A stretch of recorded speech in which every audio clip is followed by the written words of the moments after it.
Hi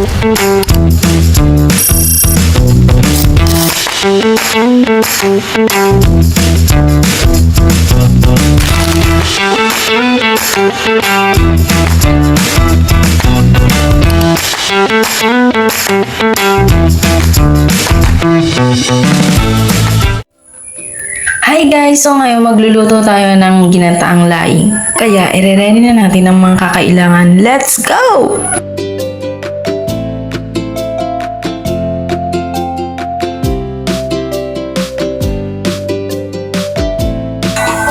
Uy, okay na yan!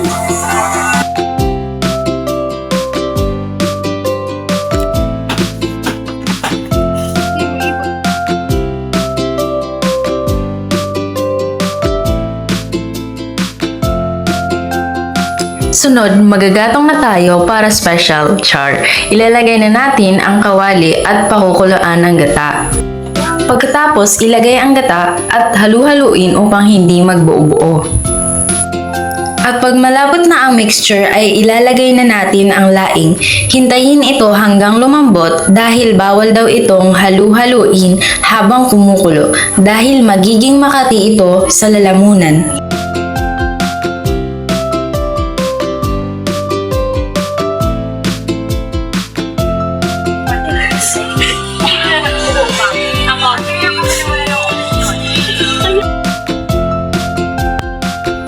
At dahil luto na, ay papatikim na natin sa kanila. Habang kumakain sila, ano nga ba ang mga sustansyang makukuha sa ginataang laing? Una, may fiber yan kaya nakakatulong para hindi ka mag-constipate at gumanda ang digestion mo. May vitamin A para sa mata at balat. Vitamin C naman para lumakas ang resistensya mo laban sa sakit. May iron din para hindi ka basta mapagod at iwas anemia. Tapos may calcium at potassium para sa buto at puso. Galing sa gata o coconut milk. Kung may pork, dilis o bagoong, dyan naman manggagaling yung protein para tumibay ang muscles mo. Kaya ang ginataang laing, kumpleto na, may gulay, may taba, may protein, importante lang na lutong-luto yung dahon para hindi makati sa lalamunan.